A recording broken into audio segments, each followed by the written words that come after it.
Começa agora o podcast da Rádio ADM. Aumente o volume e vem com a gente. Olá a todos que acompanham a Rádio ADM, eu sou o Rodrigo Nunes e você está acompanhando mais uma vez o podcast da Rádio ADM, a frequência azul do rádio, e a gente está aqui para bater aquele papo descontraído e atualizar você, claro, com um bom assunto. Elisa Ventura, Bom dia. O que a gente vai falar dessa vez? Hoje nós vamos falar de governança no setor público, Rodrigo. Bom dia para você. Bom dia, boa tarde, boa noite. E para o Matheus também, que está aqui nos trabalhos técnicos desse podcast. Quero já dar as boas-vindas ao nosso convidado de hoje, que é o especialista em políticas públicas e gestão governamental e também secretário de gestão do Ministério da Economia, Cristiano Heckert. Bem-vindo, Cristiano. Obrigado, Elisa. Prazer estar aqui, conversar com você, com o Rodrigo, com o Matheus e com todos aqueles que nos ouvem. Perfeito. Cristiano Heckert, que esteve ao vivo também no CFA Play. Cristiano, foi tranquilo? Foi tranquilo. Ótima conversa. Espero que os nossos espectadores tenham gostado. A gente teve bastante gente acompanhando. Só no Instagram foram cerca de 200 pessoas. Olha só, então assunto bombando, hein? E a gente sabe que depois muita gente assiste ao vídeo, né? Então Exato. Esperamos que tenha uma boa repercussão. Perfeito. E governança no setor público, vamos simplificar o assunto? Vamos simplificar. Vamos começar explicando, né, para a Dona Maria o que é governança, né? Essa palavra difícil, mas que vem da teoria da economia, da administração, que fala o seguinte, que os agentes públicos, eles não estão aqui na administração para satisfazer os seus próprios interesses, mas sim o interesse da sociedade. Então, seja aqueles como eu, que são servidores de carreira, que optaram por vocação pelo serviço público, sejam aqueles que são detentores de mandatos eletivos ou de cargos comissionados, né? Nós não estamos aqui para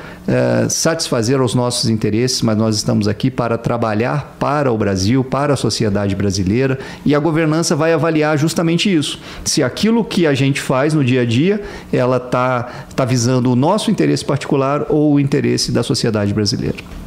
Não é só a Dona Maria que estava anotando, não, também estava anotando aqui, queria entender. Então é muito importante, né? Sem dúvida. A gente tem aqui em Brasília uma realidade de servidores públicos que muitas vezes não têm essa vocação, mas que fazem do serviço público uma espécie de trampolim para um sonho pessoal. Ou seja, fazem um concurso público, trabalham meio período, mas fazem ali um trampolim mesmo, para investir depois em um projeto pessoal.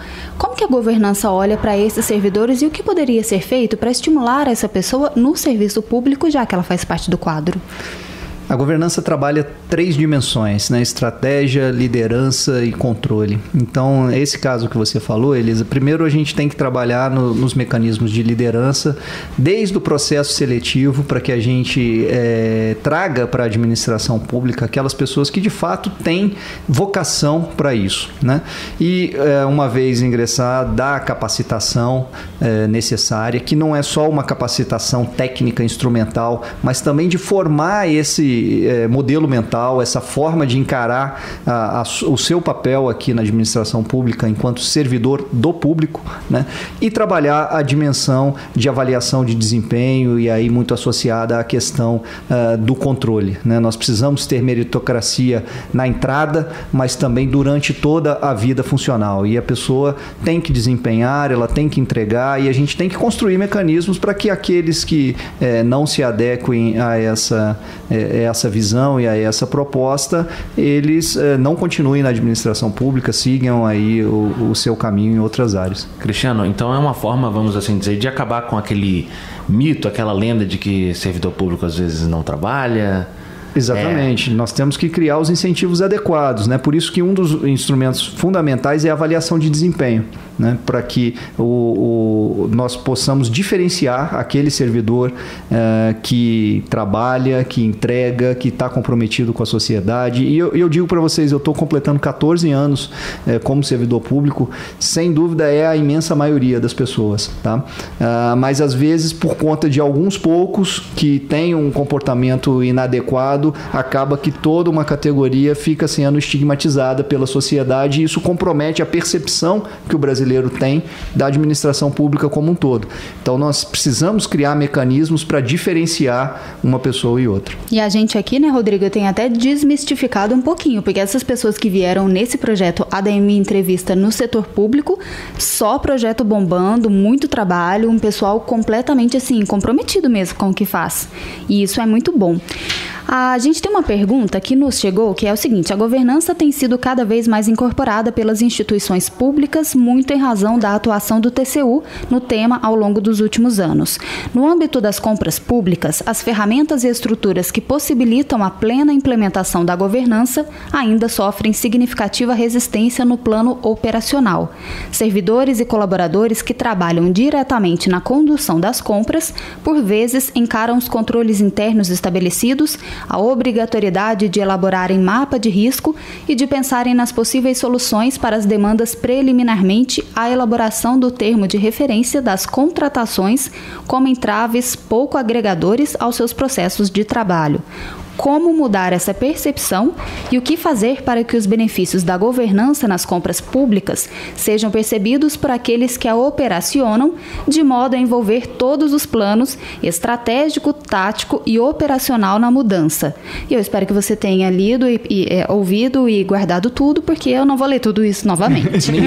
Não lhe culparei se perdeu aí. Se tiver esquecido alguma parte, né? Sem problemas. Primeiro, parabéns ao nosso ouvinte que enviou essa pergunta. Né, extremamente completa, mas eu vou separar a resposta em duas dimensões. Primeiro, o papel do TCU. Né? O TCU tem um papel fundamental na administração pública brasileira, porque, infelizmente, a sociedade brasileira sabe que nós ainda somos um país marcado pela corrupção e a sociedade elegeu o combate à corrupção como uma das suas prioridades. Né? Mas o tribunal ele tem uma trajetória que vem se amadurecendo e aperfeiçoando ao longo dos anos, né?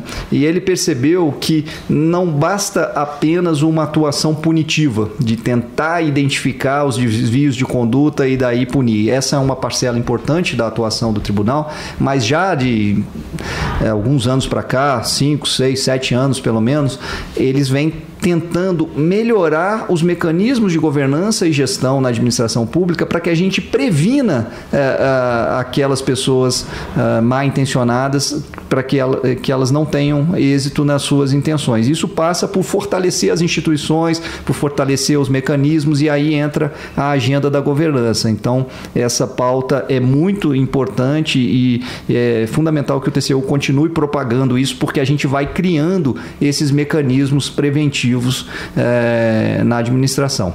A segunda parte da pergunta tem a ver justamente com como que o servidor público recebe essas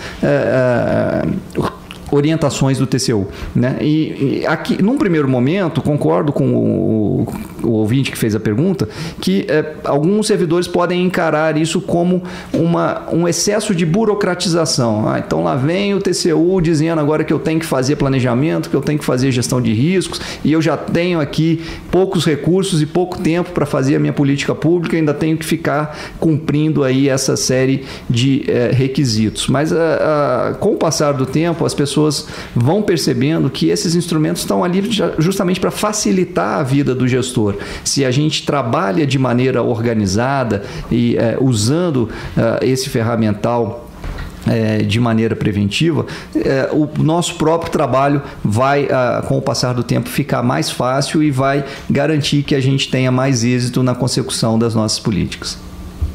Rodrigo, estou um pouco curiosa aqui, queria saber como que o Cristiano foi parar em governança no setor público. Eu pensei que você ia falar da pergunta, eu ainda estava lendo aqui a pergunta. Haja fôlego, né? E como é que foi então, Cristiano? Bom, eu sou formado em Engenharia de Produção pela Universidade de São Paulo, né? E trabalho esse tema da melhoria de processos, da eficiência, né? Desde o início da minha carreira, que foi no setor privado, até quando eu resolvi fazer o concurso e ingressar na carreira de especialista em políticas públicas e gestão governamental, que é uma carreira concebida pelo antigo Ministério do Planejamento, né? Agora a Economia, justamente com esse olhar. Nós somos alocados implementados de forma descentralizada nos diversos órgãos e entidades da administração pública para disseminar boas práticas de gestão e governança. Então, isso está na essência tanto da minha formação acadêmica quanto da carreira que eu escolhi ao ingressar na administração pública.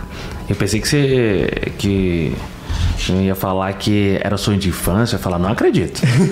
Não acredito. Mas vendo esse assunto, isso já teve um impacto imediato ou é algo mais impacto a longo prazo, médio prazo no serviço público?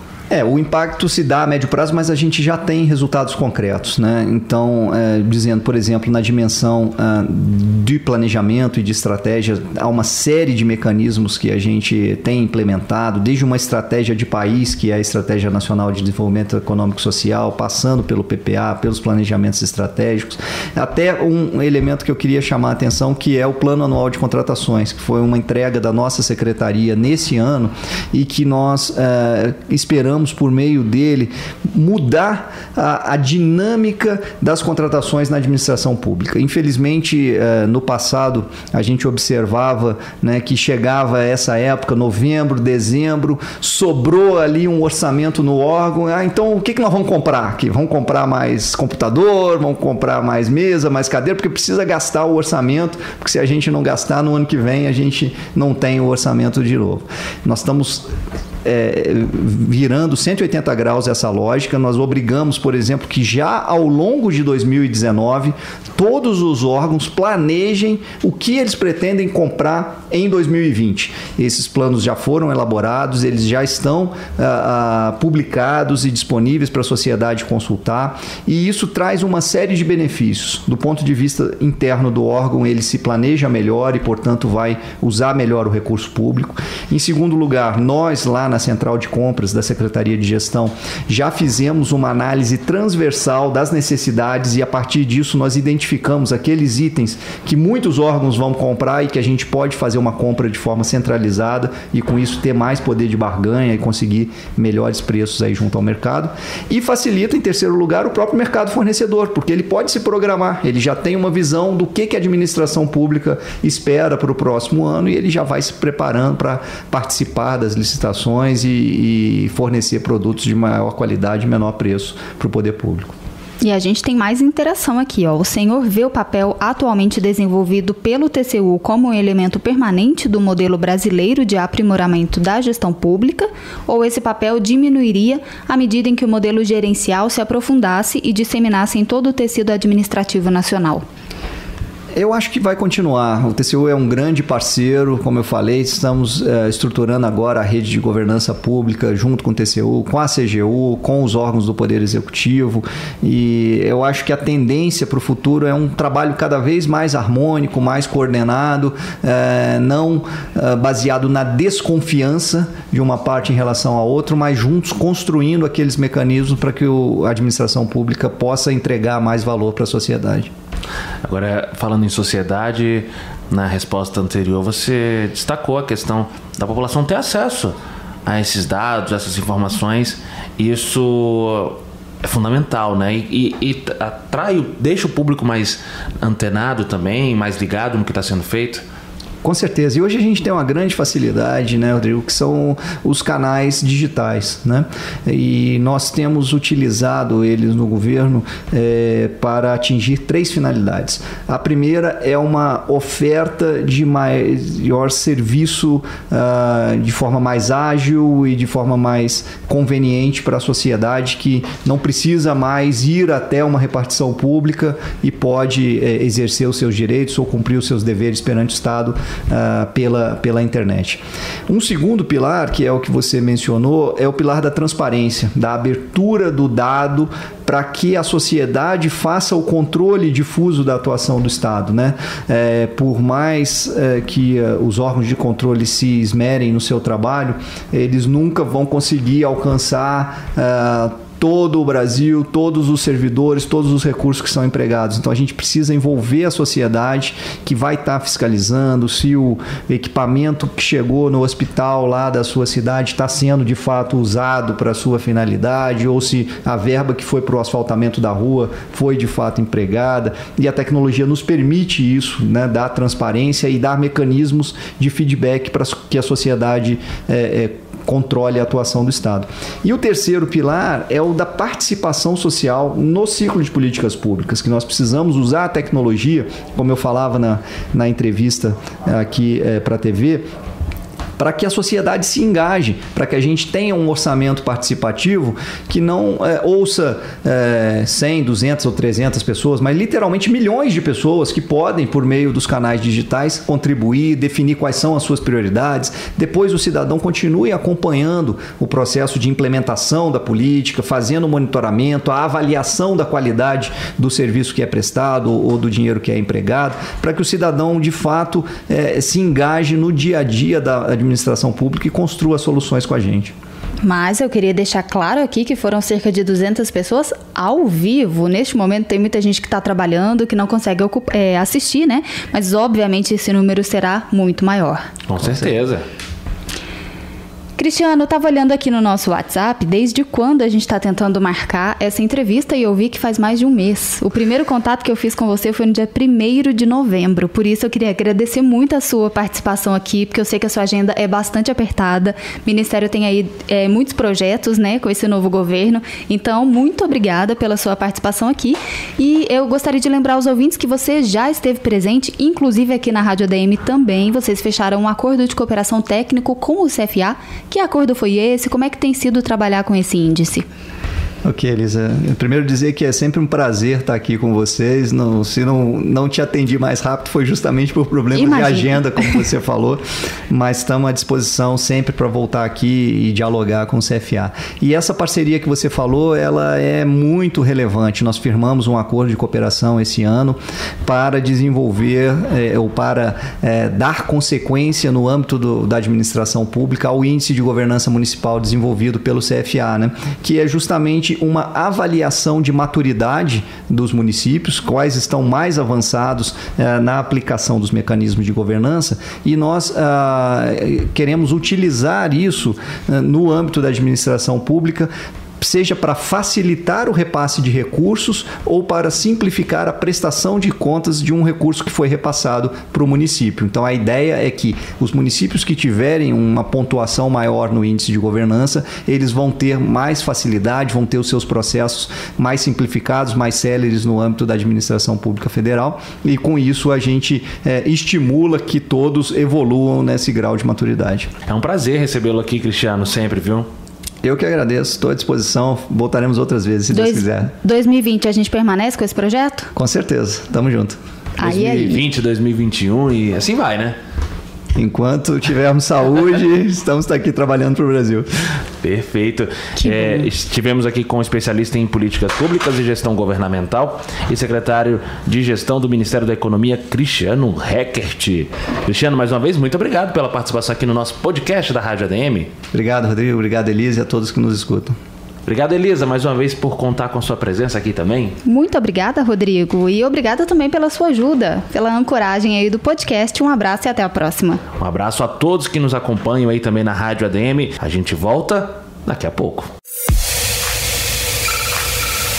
Você ouviu o podcast da Rádio ADM. Até o próximo episódio.